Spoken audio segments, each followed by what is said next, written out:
I'm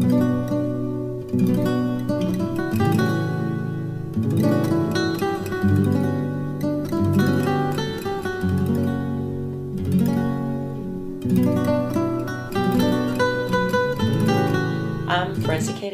I'm a Hispanic Studies professor at the College of William and Mary, and I had the very great good fortune in the summer of 2013 as a recipient of Weingartner Global Initiatives Project Fellowship to travel to Cadiz province with two research fellows, William and Mary students Megan Bentley and Kate Westman, accompanied me to Cadiz, and the objective of our project was to begin to gather testimonies from family members whose loved ones had been killed during the Franco Repression, either during the years of the Spanish Civil War, civilian family members, or after the war was over, civilian family members that were killed in the post-war period.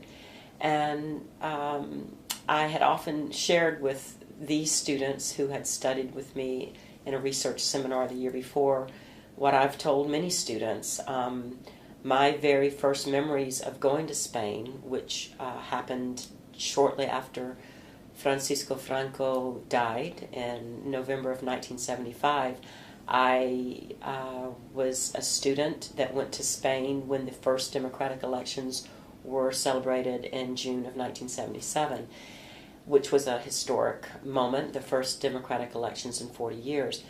What I recall is being in a country where the streets were still filled with men missing a leg or an arm or a hand, or women, the number of women of a certain age who were dressed all in black, who very clearly were visual reminders, these figures, of a national catastrophe, of civil war. But at that time, in 1977, no one was speaking publicly or sharing these memories of war and repression. At that period, Spain, there was Spain's politicians, as they were moving the country forward into a democracy, there was among these decision makers a kind of tacit pact of forgetting or pact of silence about the war and dictators' atrocities, so that only years later have these stories begun to be received publicly and begun to be integrated or reintegrated into a national discourse about a traumatic history.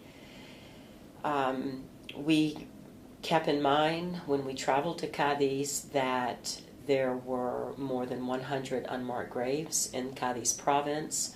In the country of Spain, there have been documented over 270,000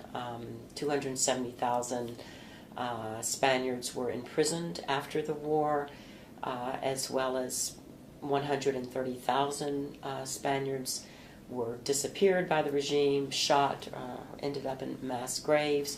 And so it was that story surrounding the victims of the repression, the story of the mass graves, that increasingly the country is in the process of exhuming some of these graves. That was part of the site of memory that we were interested in investigating. So we spent several weeks interviewing especially family members in the Sierra de Cádiz, in the villages, the small towns of Benahoma, Ubrique, and the area around Grazalema as well. And so this project is part of a book that I'm preparing about the figures of the disappeared, and certainly one essential part of this story are testimonies. Testimony as a narrative, testimony as a primary document. And so what we share today is are some of the stories that we began to gather of these family members. Last year, Megan and I had the great privilege of taking Professor Kate Aries' senior seminar as the culminating class of our Hispanic Studies majors. We learned all about the Spanish Civil War and Francisco Franco's 40-year-long dictatorship that followed. As we began to explore Francoism and its ghosts, we used several theoretical frameworks in an attempt to gain a deeper understanding of the topic. Spanish ethnographer Francisco Ferrandis wrote, and I quote, "The emotions, narratives, and commemorations triggered by exhumations are crucial to a necessary reassessment of an uncomfortable past." He explains current debates, including those who have called for above-ground commemorations of the victims lying in the mass graves without removing them. But when you're there and you're talking to the victims' families, it is hard to support that argument. Going to Spain and seeing with our own eyes, hearing with our own ears their stories, made it clear that all they want is a dignified place to mourn their loved ones. We read about Spanish philosopher Manuel Reyes Mate, who believed that the subjective nature of memory does not mean it does not also produce valid knowledge of the past. He also said, quote, "Without memory of injustice, justice is not possible." Reading testimonies in the context of these theories helped us delve more deeply into the stories and provide us with a point of reference. However, we were still acutely aware of the distance between us in our cozy classroom in the Wren building and them, the objects of our study. As much as we wanted to, how could we truly understand? How could we get it with such physical and cultural distances between us? Going to Spain to do research with Professor Kate Aries was a privilege we never expected to have, and it helped us answer these questions. Our first days in Spain, Kate and I realized that we didn't quite know how much of our research we should tell people, our host family, about when they asked, because it is such a raw subject for so many Spaniards. And Professor Kate Aries suggested we vaguely tell them that we're researching family memories and stories of the past, without mentioning he who should not be named. So when our host mom, Concha, invited us for a morning walk with her neighbor, we hardly expected that the picturesque castle San Sebastian, jutting out from the beach where she brought us, would turn out to have been the site of some massive Civil War trauma. She pointed to some holes in the ground and told us Republicans were kept there like sardines and starved, and then said, "Aquí, cada cosita tiene una historia de sufrimiento," or "Here, every little thing has a history of suffering." We see a beautiful castle in the middle of a blue ocean. They see scars of the past.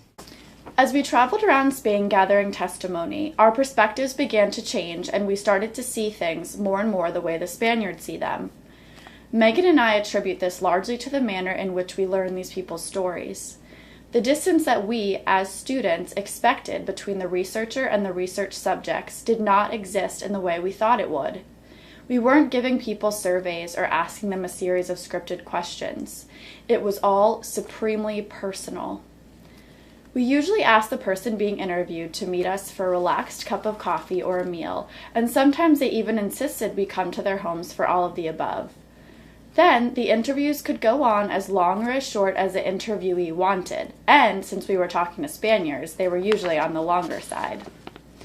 Professor Kate Aries had a few guiding questions if necessary, but mostly the person being interviewed held the reins and could voluntarily share whatever he or she pleased. And the amazing thing is that each person did. Each deeply opened up to us about their lives during Franco's repression and about things that are not at all easy to open up about. It was incredible to be a part of that, to witness it all with our own eyes and ears. So, throughout our time in Spain, we learned that while the theory helped us gain a lens for viewing Spain's issues from afar, it was nothing compared to being there and talking to the people for whom these theories frame. We hope that today, through sharing our informant stories and showing you some photographs, we can bring you with us beyond the realm of the purely theoretical.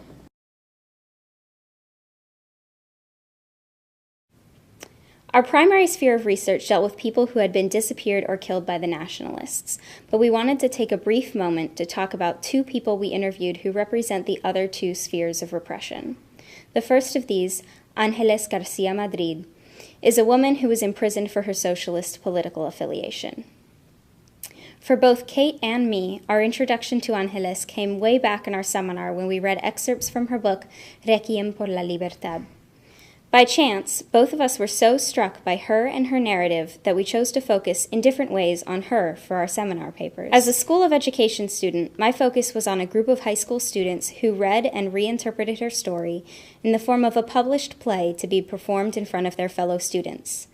That is what everyone has been intending throughout this whole process, that we, young people, will hear and share their stories so that they are not forgotten.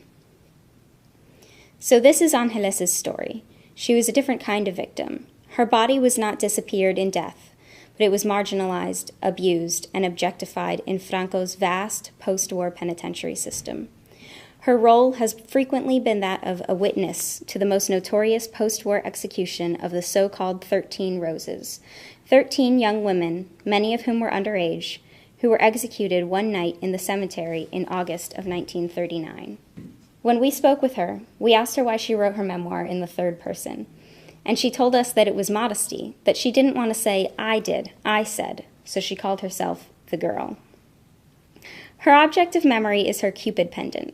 Her sister was a member of the militia in the war, and she worked in an abandoned home requisitioned as a hospital, and this pendant was left behind. Ángeles never wanted to get married, but her sister told her she could only have the pendant on the day of her wedding. For her, this pendant is a link to her sister, to her husband, to its unknown previous owner, and a reminder that love is always first. Love, not hate, is the message that all of these witnesses and relatives left with me.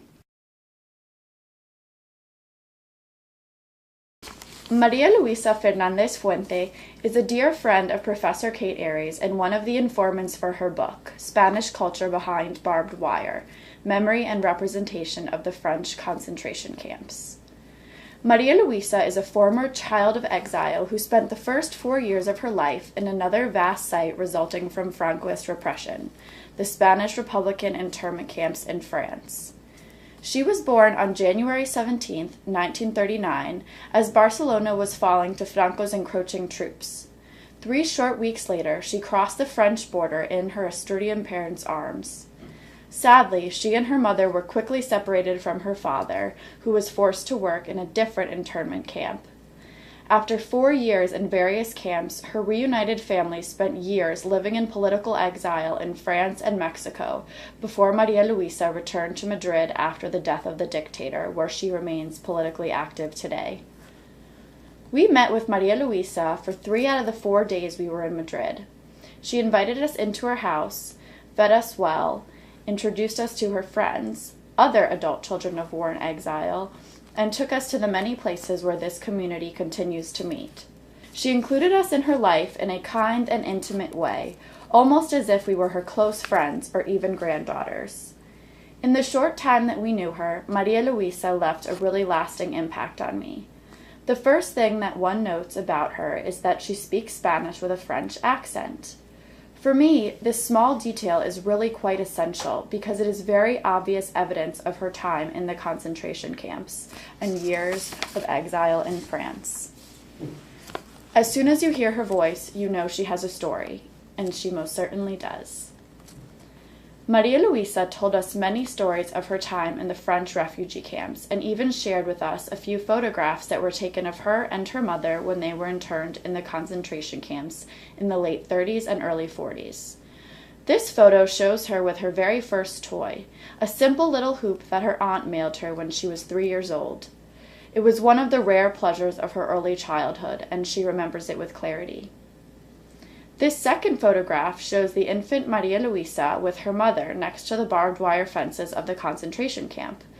Looking at this woman in her 70s in the year 2013 and seeing the pictures from the very beginning of her life was truly powerful.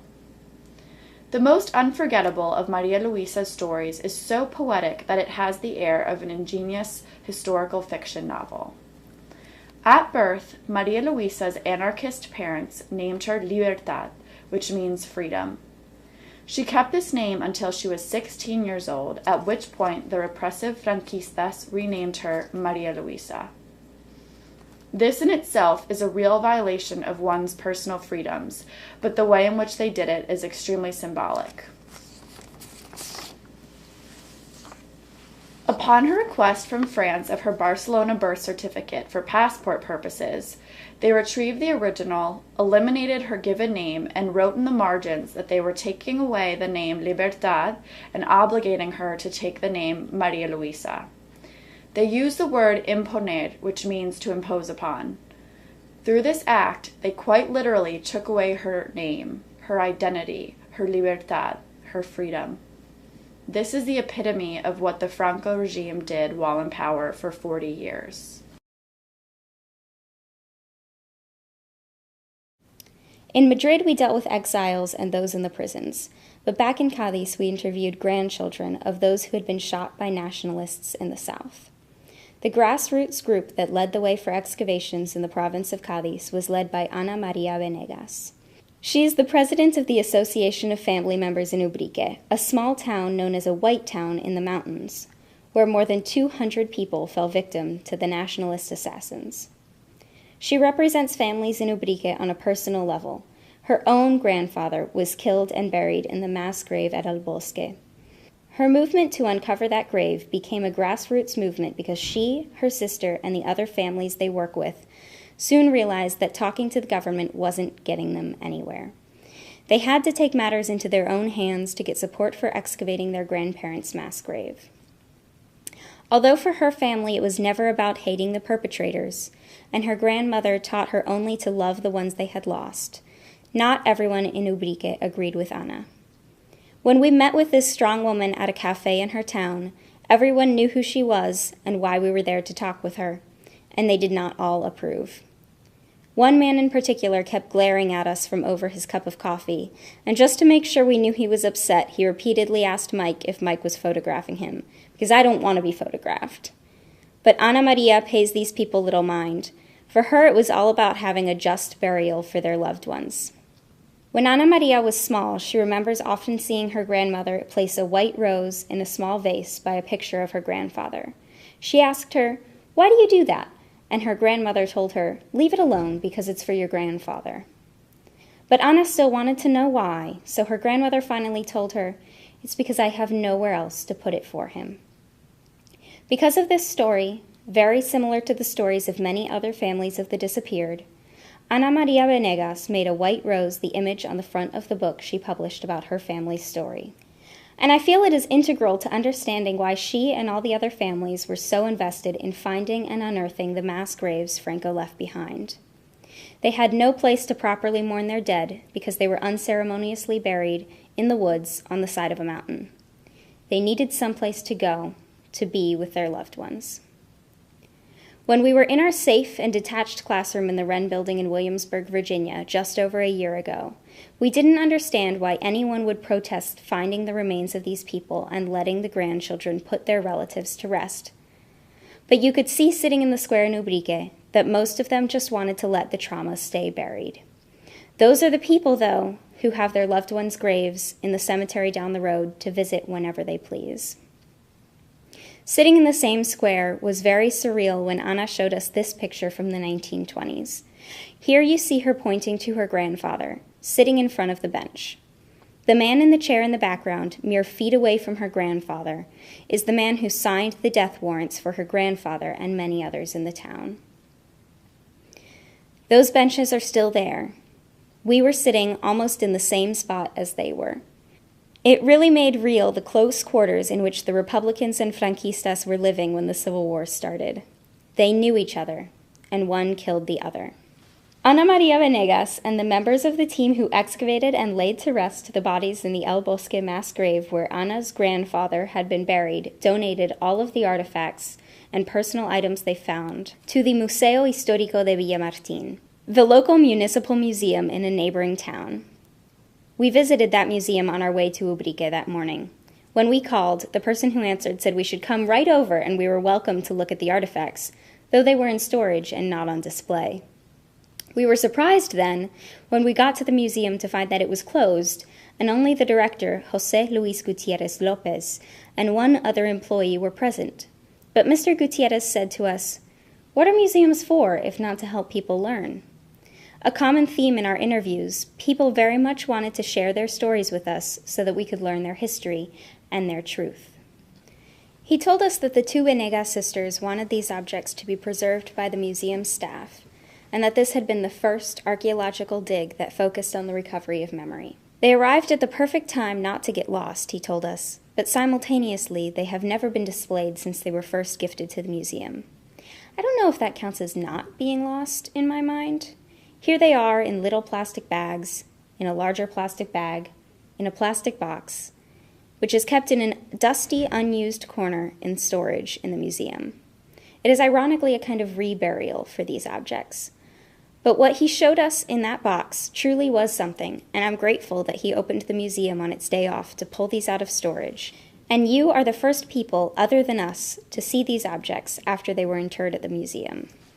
There were so many objects, but the first one I want to share with you was a vest buckle. This piece is important because it corroborates the story the ladies told us in Ubrique.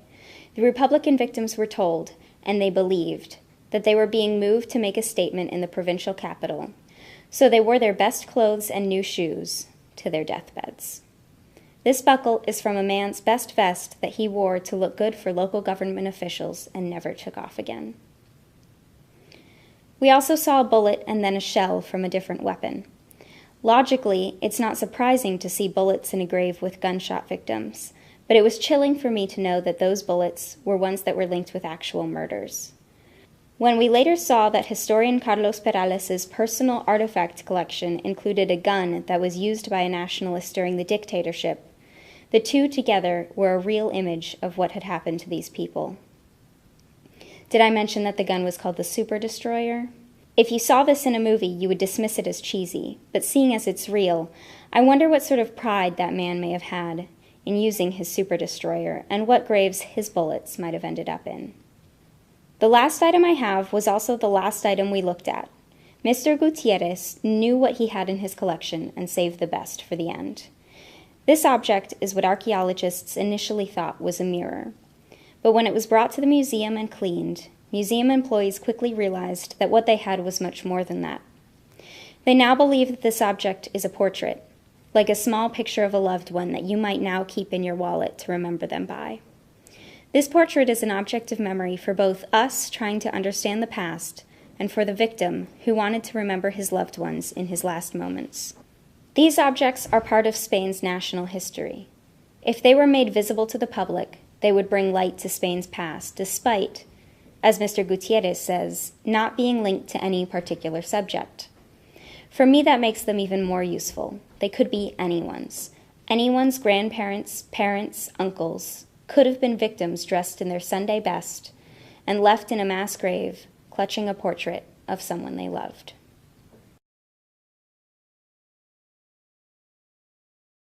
I had the enormous good fortune of spending my 22nd birthday in Jimena de la Frontera, a small town in the mountains of Cádiz province. There we met Andrés Rebolledo, president of 2 local collectives of family victims of Franco's repression. He spoke to us about the great collaborative work that he and others in these groups have done for the recuperation of historical memory. Andrés coordinated the exhumation of the mass graves at the Marufo Country Estate and the creation of the Sauceda Cemetery, a place honoring those that were unjustly killed. Both sites were unforgettable and will be permanently engraved in my memory. As we stood in the middle of the gorgeous isolated mountains surrounding the Marufo property, we were told of the atrocities that occurred at the very places we were standing.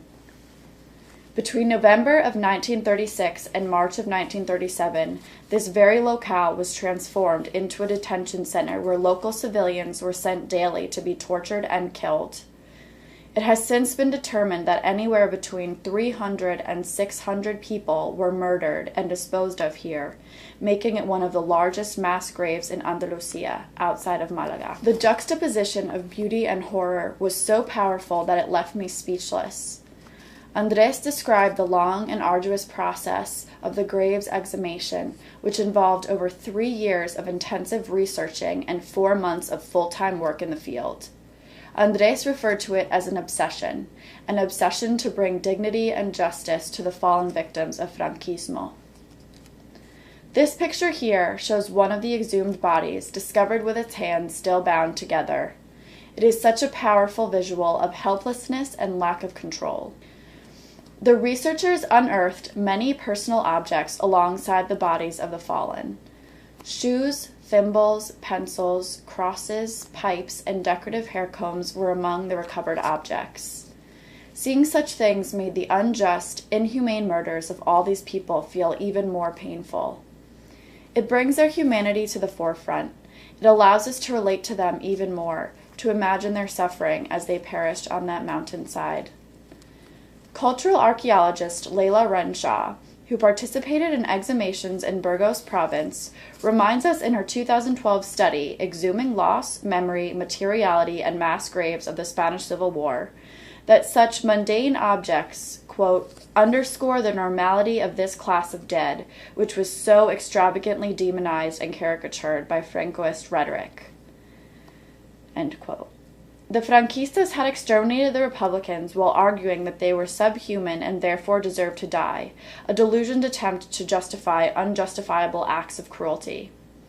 These objects, says Renshaw, reveal indices of daily routines and habits that may be shared by the living, generating points of connection and a sense of commonality. 28 bodies were recovered, put into boxes, and brought to the Sauceda Cemetery, another one of Andres' construction projects.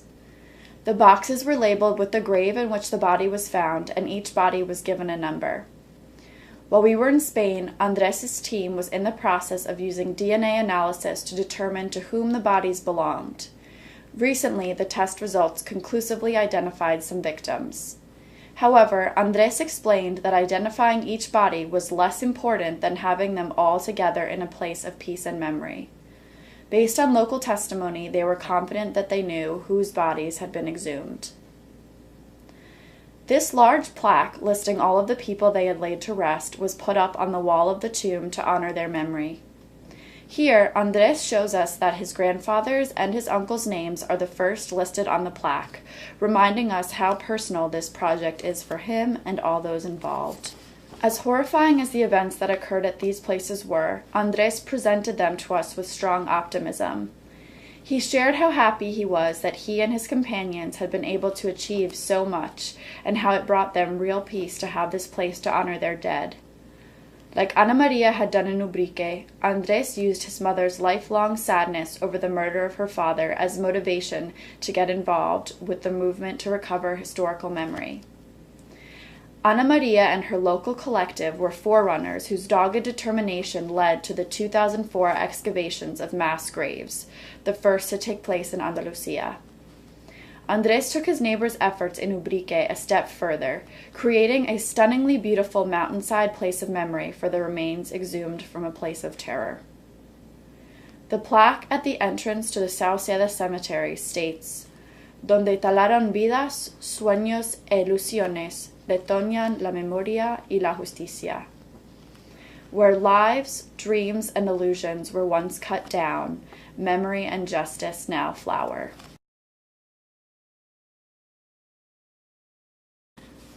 Benamaoma is another tiny town located deep within the mountains of Cádiz province. We had planned to stop in Benamaoma for a quick interview with a man named Joaquín Ramón Gómez Calvillo, a trained historian, former mayor of the town, and coordinator of the local memory society, but we ended up staying there with him all day long. Joaquín was amazing, a real character. He was expressive, lively, and incredibly passionate about the movement to recover historical memory. As he took us through the town in which he was born, raised, and intended to stay forever, he spoke kindly to everyone, and I really mean everyone. Throughout his life, he established wonderful relationships with many of the elderly people in the town, and as a 14-year-old began recording their memories of the past, which is what inspired his interest in oral testimonies about war and repression. This is also what caused him to come to the harsh realization that his sleepy, friendly little town had a dark, dismal past. During Franquismo, the people of Benamaoma suffered tremendously. In the year 1936 alone, almost 10% of the 700 residents were shot along these cemetery walls, and many were savagely tortured before they were killed. Joaquín told us story after horrific story about torture, rape, hunger, fear, and unimaginable cruelty. He talked to us about vicious threats that he received personally when he started working with the movement to discover the truth and honor the dead. He brought us into the homes of many different elderly men and women who either experienced the post-war themselves or whose family members were directly impacted. He also showed us around the beautiful cemetery that he had helped rehabilitate to include a new place of remembrance for the victims. Interestingly enough, the cemetery now served as the place of rest for both the Republicans that were murdered and their assassins. Again, Joaquin and the others spoke of not looking for revenge or blame. All they wanted was the truth and a way and place to mourn their dead. The cemetery's new monument included the names of many of the victims, written all together in a group. Above their names, a simple sentence is written in bold. For defending peace and liberty, they were executed in August 1936. What was most important, he explained to us, was that the victims' bodies could finally be laid to rest in the cemetery, and that there was a physical place for people to go to mourn their dead. Like in Ubrique, the motif of the white rose was present in Benamahouma's cemetery, symbolizing the flowers that for decades the victims' families were unable to put anywhere in honor of their dead. Not only had Franco's repression taken their loved ones away, but it had also prohibited them from mourning in public and condemned them to suffer in silence for decades.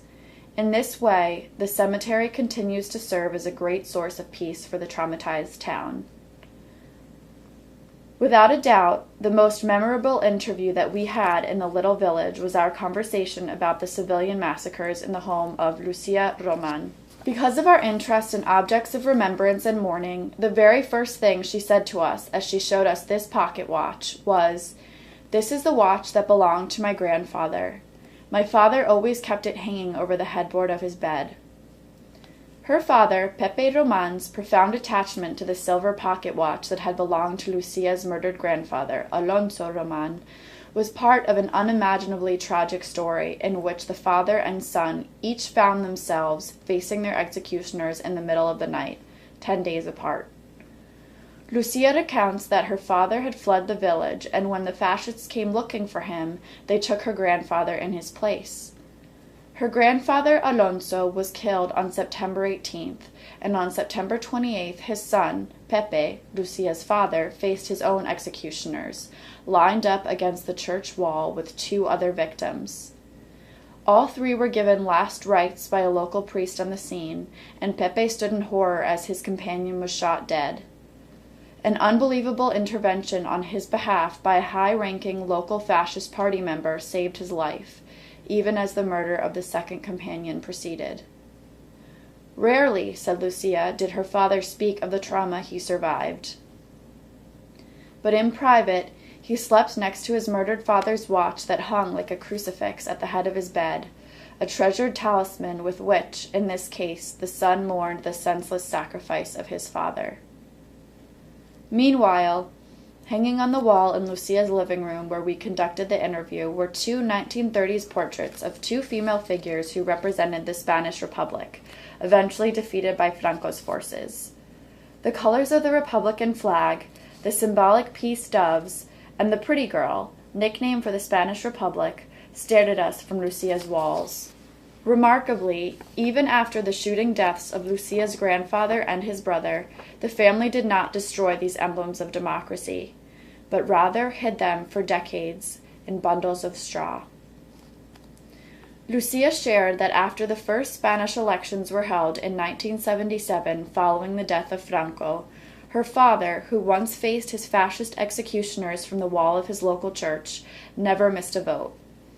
In fact, days before he died in 1997, he was too sick to dress or get up, but insisted that he be driven to the polling station, where a ballot was brought out to him.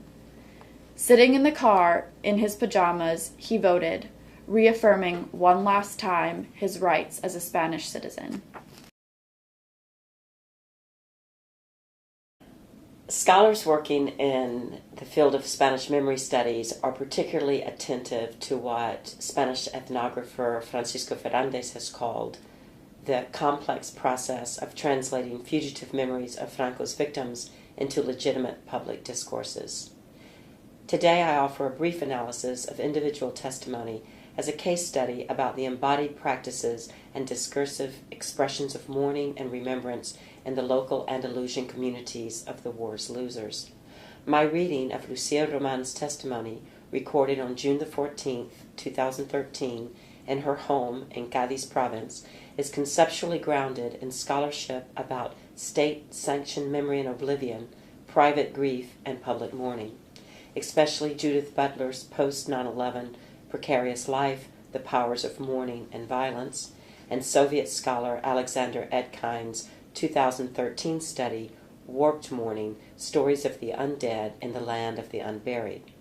I read Lucia's testimony as a textual template that exposes contrastive features of idioms of mourning produced among grieving family members during the years of the regime's violence. On the one hand, mourning as a function of political repression; on the other, mourning as a form of political resistance. Throughout our interview, Lucia sat next to her grandfather's pocket watch, the precious personal possession that her grandmother hid after her husband's execution, thereby preserving what has become an exceptionally rare object of memory due to theft by the fascists, who typically rummaged through victims' belongings, stealing not only household objects like clothing, furniture, personal effects, and tools, but cash, titles to property, and livestock. Early on in her narrative, Lucia acknowledged that following the 1936 massacre, that you couldn't grieve for your dead. No crying. No, this was forbidden. As a child, she remembers the traumatized town as a place saturated with sorrow, populated by silent figures dressed in black, where no one was allowed to speak the name of their murdered loved one. Judith Butler reminds us that, quote, the prohibition on certain forms of public grieving itself constitutes the public sphere on the basis of such a prohibition. What is at stake, she says, is the question of the human. Who counts as human? Whose lives count as lives? And finally, what makes for a grievable life? The atrocities committed against the Republican victims clearly marked them as something other than human. They were often tortured, body parts mutilated, their half-buried bodies sometimes eaten by pigs and unearthed by dogs. Other cadavers were loaded into the infamous meat trucks and dumped into open pits. Rarely were the deaths registered in the public record. These dead were deemed ungrievable by the state that killed them, but privately mourned by the ones they left behind. Butler concludes, and I quote, many people think that grief is privatizing, that it returns us to a solitary situation, and is, in that sense, depoliticizing. But I think it furnishes a sense of political community, of a complex order. Alexander Etkin, speaking of Soviet repression, agrees.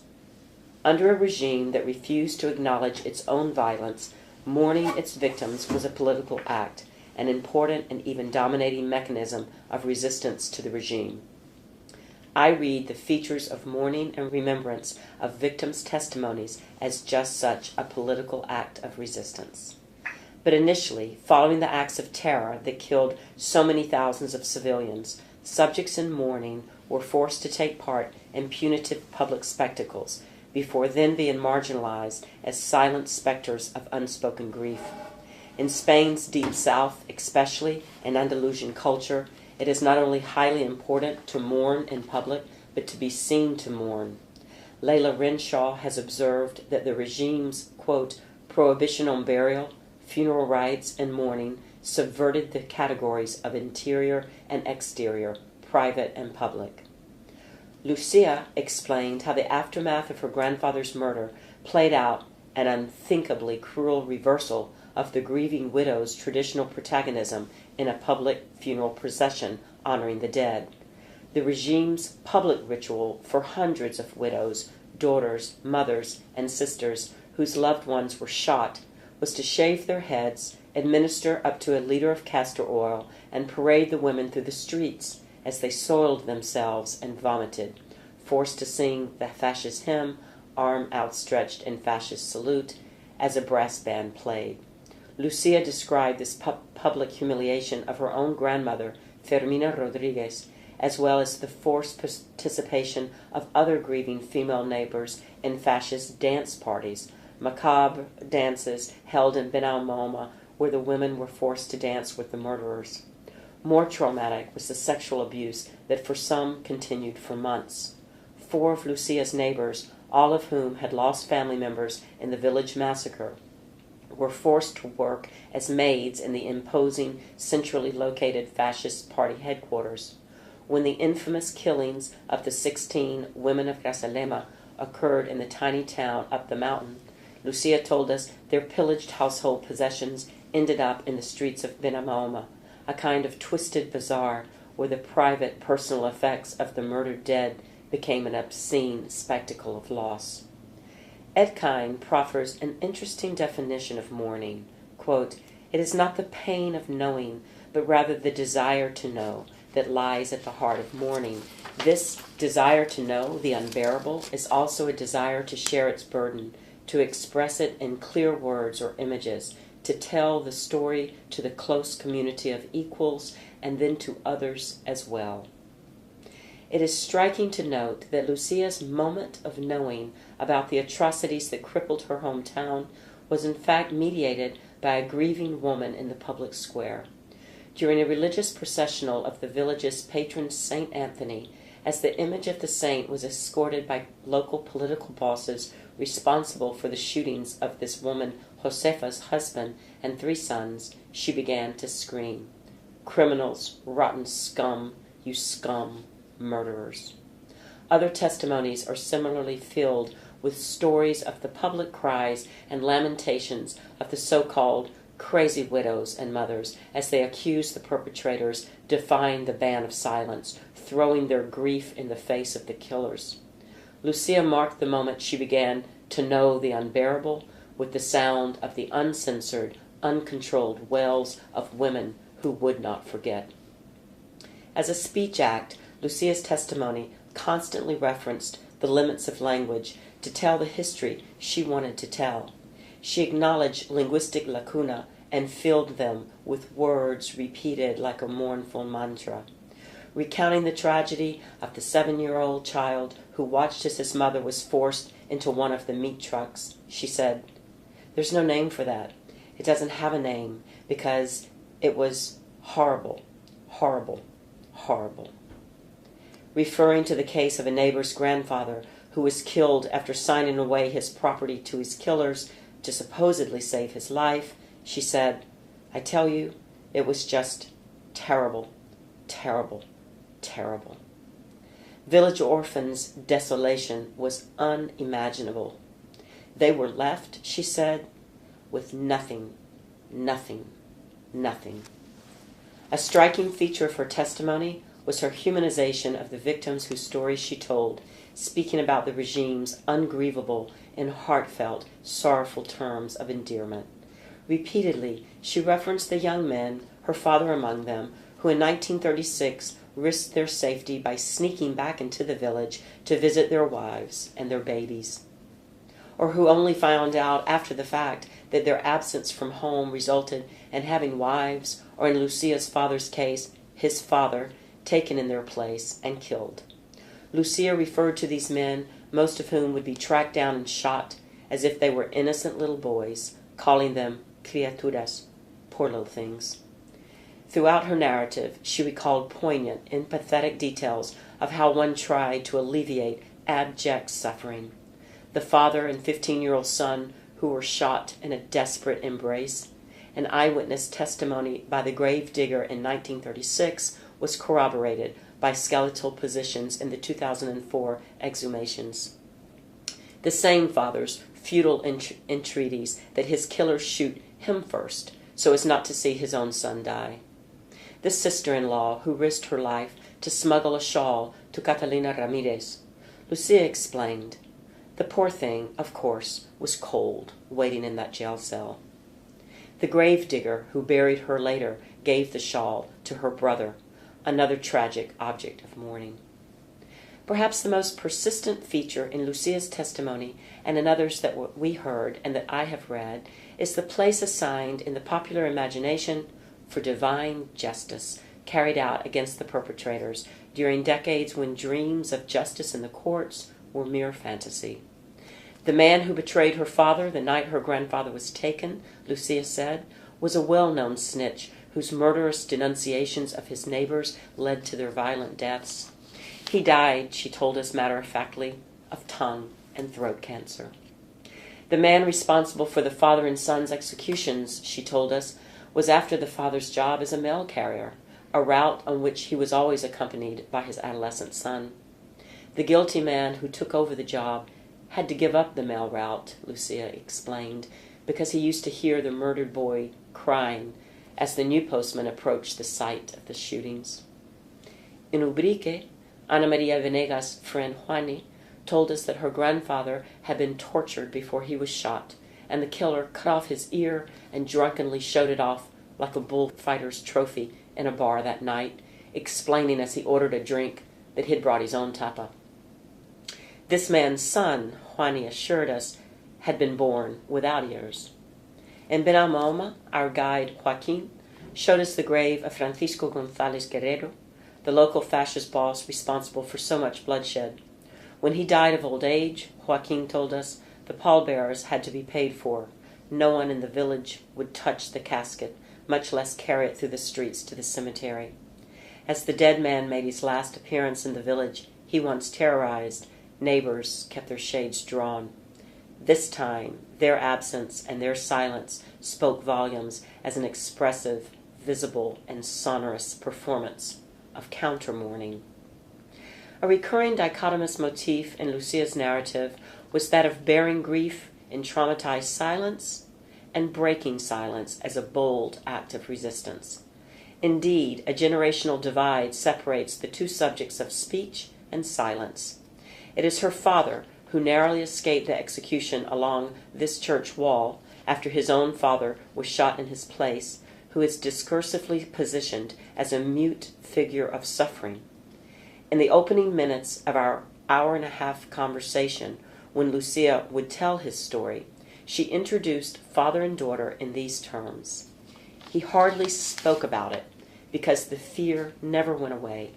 I'm no longer afraid. The age I am, we're all equal. Over and over, she spoke of her father's silence, even behind closed doors, as his only language of mourning, saying, he didn't dare, or my father didn't speak about it. If someone came over, nothing. He couldn't talk about it, because, of course, the fear he felt, no way. Or so much sadness, so much fear, not being able to say anything, nothing. An elderly aunt is Lucia's first informant. Quote, the more she told me, the more I wanted to know what happened, so little by little. To know the unbearable, in Edkind's words, so as to be able to one day tell the story. Interestingly, Lucia's testimony about the atrocities that her family endured functioned as a narrative to construct her own emerging identity and role as the spokesperson who will acknowledge grief and trauma through speech, not silence, and assume the role of witness. She shared two anecdotes in which she, either under her father's fearful eye or else imagining his reaction in his absence, refused to hold her tongue in the presence of those implicated in the killings years before. A third story involved one of the killer's daughters approaching Lucia to ask, was it true what people said about her father's violent past? What Lucia wanted us to understand was she knew the difference between not previously throwing in this daughter's face the story of the sins of the father and now speaking the truth when asked. She told the daughter, look, never in my life would I have told you anything because it isn't your fault. But now that you've asked, I'm going to explain to you just how it happened. The role of the generation of grandchildren like Lucia and Roman, who in 21st century Spain have broken silences and demanded justice for their dead, has been instrumental in the transformation of private grief and personal memories into public discourse and a more comprehensive national history. Sites of terror have been reconstructed as places of memory. The cemetery walls of Benalmaume that stood sentry over unmarked graves has been rebuilt as a memorial park. A mold of Lucia's open palm, a familiar symbol in Spain's social movements of never again, connects today's witnesses with yesterday's victims of repression. The property stolen by the family of the murdered Benamoma mailman, Manuel Salguero, and his young son Manuel, was reappropriated by the first post-Franco socialist government, and a public school was built where a new generation of children are now educated. In 2005, the boy's now elderly brother, Santiago, helped unveil the commemorative plaque.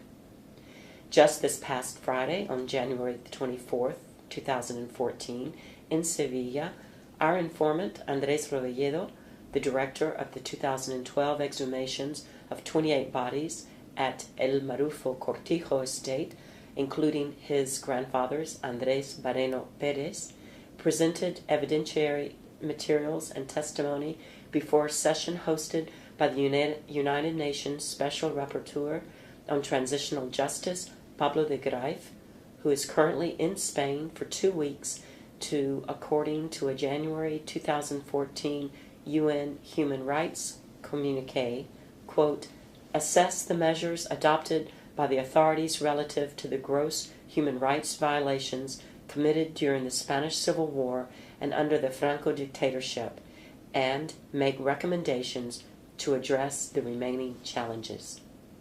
Family mourning, communities of remembrance, and grassroots advocacy groups in Cádiz province specifically, and the nation of Spain generally, are now spotlighted on a world stage where reconciliation with a traumatic national past slowly moves forward.